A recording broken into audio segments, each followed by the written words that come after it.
पिताजी के चरणों में छोटे बेटे अर्जुन का प्रणाम स्वीकार करो। अरे अर्जुन बेटा खुश रहो। पिताजी के चरणों में बेटी गीता का। गीता बिटिया तुझे मेरी लग जाए मेरी लाडली। पिताजी बोलो बेटा अर्जुन। मैं आपसे कुछ कहना चाहता क्या हूँ। कहना चाहते हो बेटा? आप बैठ जाइए, मैं बोलता हूँ। बोलो बेटा।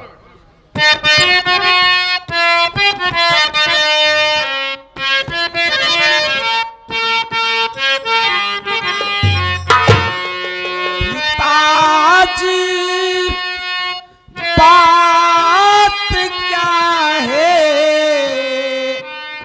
जो कि हम सबको बुलाए।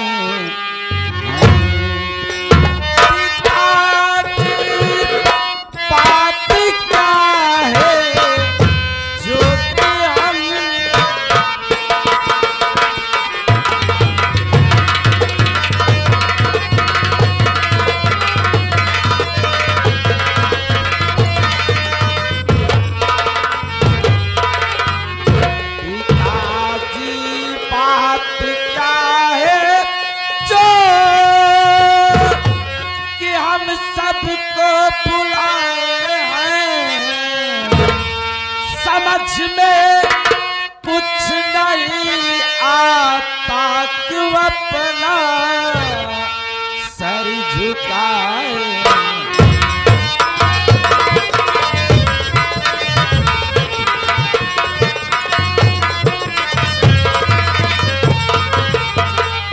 हुई है क्या कोई गलती मेरे बापू बता दीजिए। हुई है क्या कोई गलती मेरे बापू बता दीजिए। समझ में कुछ नहीं आता क्यों अपना सर झुकाए।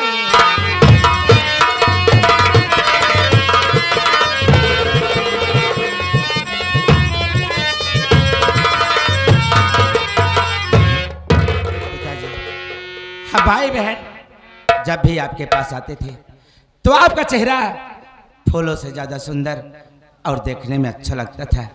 पर आज आखिर बात क्या है, हमको और बड़े भैया को आप बुलवाए हैं तो देख रहा हूँ चेहरे पर उदासी। कारण क्या है पिताजी? हम भाई बहन से कोई गलती हो गई है या अपने दिल में कोई राज छिपा के बैठे हैं जो हम भाई बहन से बताना नहीं चाहते? बोलिए ना। मेरी बात सुनो बेटा। बोलिए।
ये जो तेरे बड़ा वाला भाई करण है ना, ये तेरा सगा भाई नहीं बेटा। इतना बड़ा राज आज तक हम भाई बहन से आप छिपा कर रखे और आप कैसी बातें कर रहे हैं? मेरे बड़े भैया मेरे सगे भाई नहीं है तो फिर ये कौन है पिताजी? इनके माँ बाप कौन है? अरे ये रहने वाले कहाँ के हैं? ये आपकी बात मेरे कुछ समझ में नहीं आ रही है। आखिर साफ साफ बताइए ना। मत रो बेटा अर्जुन, मत रो। अगर रोज ये बात तू जानना चाहता तो आज तुझसे जरूर बताऊंगा बेटा। बेटा ये कहानी आज से कई वर्ष पीछे की बात है। तेरी माँ का नाम चंद्रावती था। तेरी माँ का नाम चंद्रावती था। चंद्रावती की कोख से कोई औलाद नहीं थी बेटा। बेटा हमने चंद्रावती का बहुत इलाज कराया, बहुत दवा कराया, पर चंद्रावती के भी बच्चे की माला बच गई बेटा। एक दिन हम चंद्रावती को लिवाकर इलाहाबाद के महाकुंभ के मेले में घूमने गए बेटा, और उसी मेले में अचानक बहुत जोर था तूफान, और उसी तूफान मुझे करण बेटा रोता हुआ मिला। बेटा उस वक्त करण बेटे को मात्र 5 वर्ष की थी। मैंने इसे गोद में उठा लिया तो देखा उसके दाहिने हाथ में सूर्य का निशान और करण लिखा था। चंद्रावती हमसे कहने लगी, जमींदार साहब बच्चा बड़ा प्यारा है, भगवान हमारे कोई औलाद नहीं दिया, इसी को अपने घर ले चलूंगी, इसी को अपना औलाद मानकर इसकी देखरेख की परवरिश करूंगी। बेटा मैंने सोचा समझा, उसी वक्त करण बेटा को घर ले आया, और बेटा करण के घर आते ही भगवान की ऐसी कृपा हुई कि चंद्रावती पेट से हो गई बेटा। और बेटा कुछ दिनों के बाद बेटा तुम पैदा हुए, और कुछ दिनों के बाद बेटी गीता, और बेटा उसके बाद चंद्रावती को ऐसी बीमारी लगी कि बेटा वो बच ना सकी। हम कब छोड़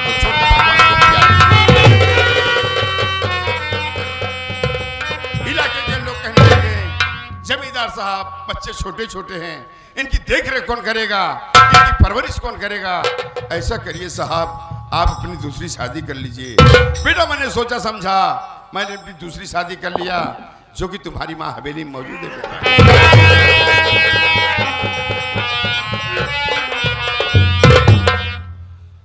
लेकिन पिताजी मैं आपसे कुछ कहना चाहता हूँ। क्या कहना चाहते हो बेटा करण?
परवरिश किया, और मुझे कभी यह एहसास नहीं होने दिया कि मैं आपकी सगी औलाद नहीं। बेटा करण तुम अपने दिल में कभी मत सोचना बेटा कि तुम हमारी सगी औलाद नहीं हो, तुम मेरी सगी औलाद से बढ़कर हो बेटा। बेटा इस हवेली में जितना अर्जुन का अधिकार है ना, उतना तुम्हारा भी बेटा। बेटा तुम अर्जुन को अपना सदा छोटा भाई और सगा भाई समझना, और बेटी गीता को अपनी सगी बहन समझना, और जो तुम्हारी मौसी माँ चंचला है उन्हें मौसी माँ नहीं बेटा, बल्कि अपनी सगी माँ समझना बेटा। पिताजी आज मैं आपसे वादा करता हूँ कि मैं मौसी माँ को मौसी माँ नहीं, बल्कि आज के बाद उन्हें अपनी सगी माँ समझूंगा, और अर्जुन को हमेशा अपना छोटा भाई समझूंगा, और बहन गीता को बहन नहीं, बल्कि आज के बाद इसे अपनी बेटी के समान समझूंगा। बेटा करण तुमसे यही उम्मीद करता हूँ बच्चों। अच्छा बच्चों तुम लोग का भी कॉलेज जाने का टाइम हो गया है, और थोड़ा मुझे इलाके में घूमने जाना है। हो सकता है बेटा हमें लौटने में 4-5 बज जाएं, तो घबराना नहीं बेटा। आप लोग कॉलेज जाओ, मैं भी इलाके में घूमने के लिए चलता हूँ बेटा। प्रणाम बिदारी।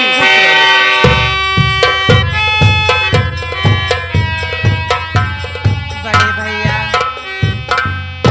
आप चिंता मत करिए बड़े भैया, जैसे हम भाई बहन प्यार देते चले आए हैं ऐसे प्यार देते रहेंगे बड़े भैया, आप चिंता मत करिए ना बड़े भैया। बहन गीता अफसोस तो सिर्फ इस बात का है बहन कि भगवान ने मुझे इस संसार में इतना भागा पैदा किया है कि आज तक मुझे ये भी नहीं मालूम कि मेरे माता पिता कौन है, इस संसार में जिंदा है या मर गए। लेकिन तुम अपने दिल में चिंता मत करो, मैं अर्जुन को हमेशा अपना छोटा भाई समझूंगा, और तुम्हें आज के बाद बहन के बजाय बेटी समझूंगा।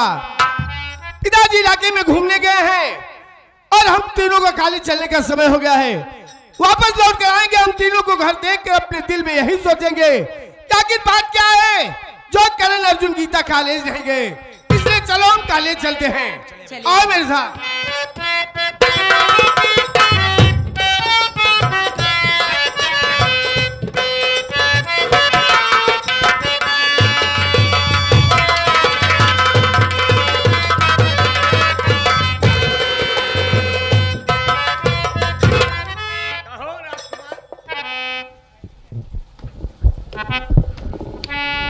छोट पड़ जाता हूँ कभी कभी, ऊपर वाले से प्रार्थना करना पड़े थोड़ा मुझे वो लंबा बना देना चाहिए। चला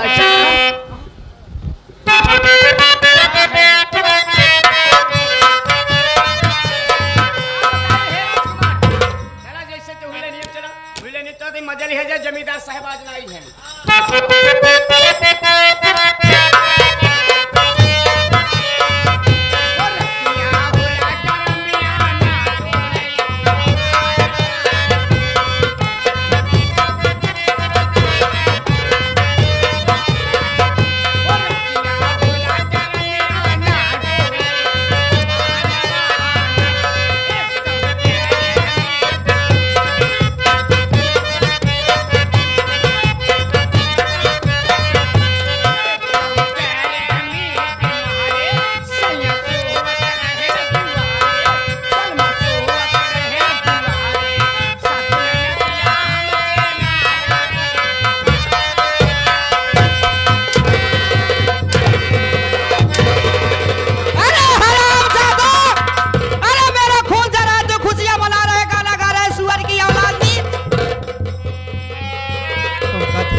आज मैं ये क्या देख रहा हूँ, ये चेहरा उदास और ये आंखों में आंसू। इतने दिन से मैं आपके यहाँ नौकरी कर रहा हूँ, लेकिन नौकर की नजर से आपने कभी नहीं देखी। आपने मुझे एक बेटी तरह प्यार और दुलार दी और देती चली आ रही हो। आपने मेरे ऊपर कभी हाथ नहीं उठाई, लेकिन मैं ये नहीं समझ पा रहा हूँ कि आज पहुंचते मेरे ऊपर हाथ क्यों उठा दी। क्या मुझे जाने अनजाने में कोई गलती हो गई? अगर मुझसे कोई गलती हो गई होगी तो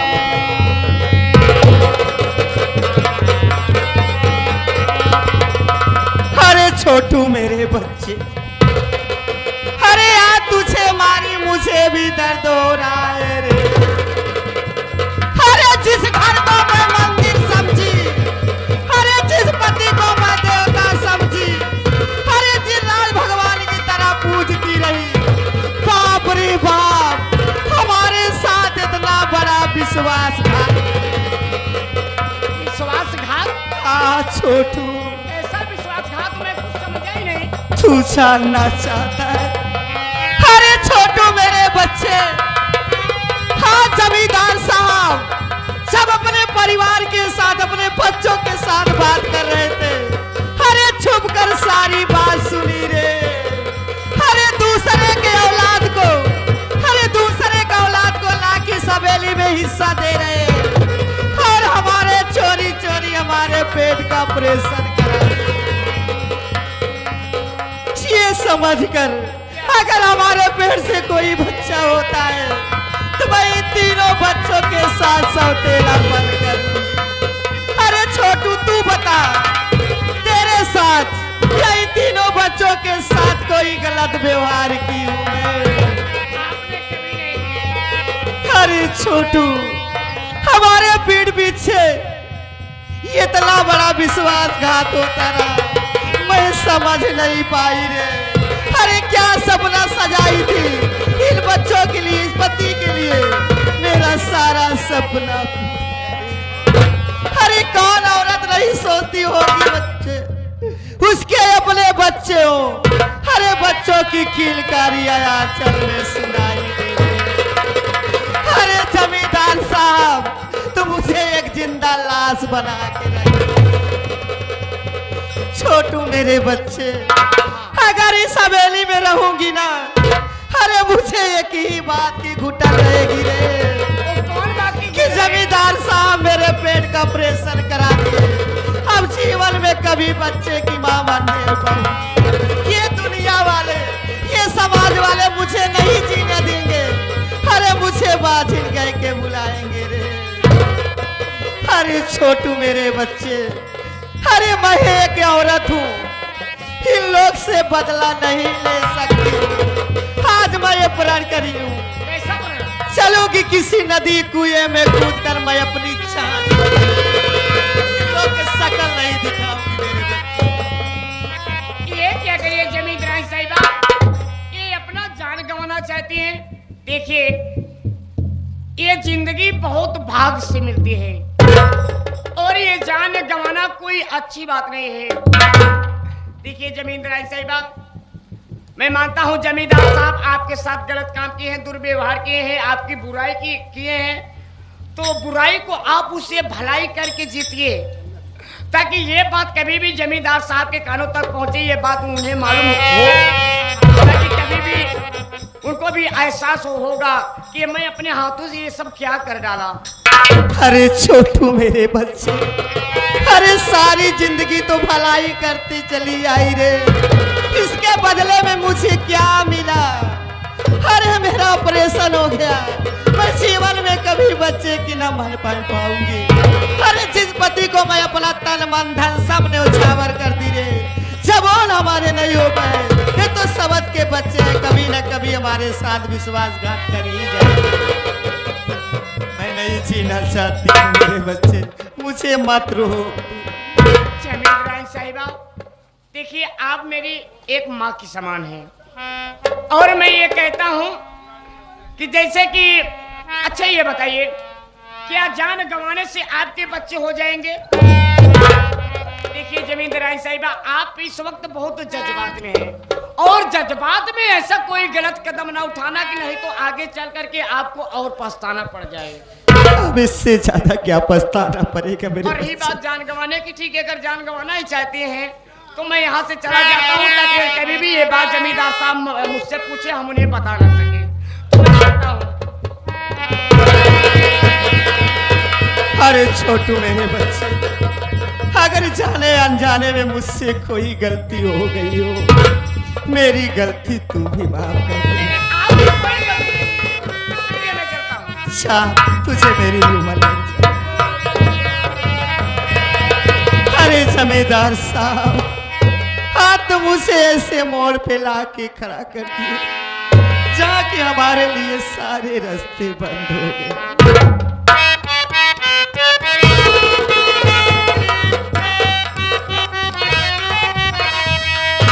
मन सपना के महल बनाए, मन सपना के महल बनाए, दुनिया ढेला चलावे, जिंदगी आके खेला समाजे।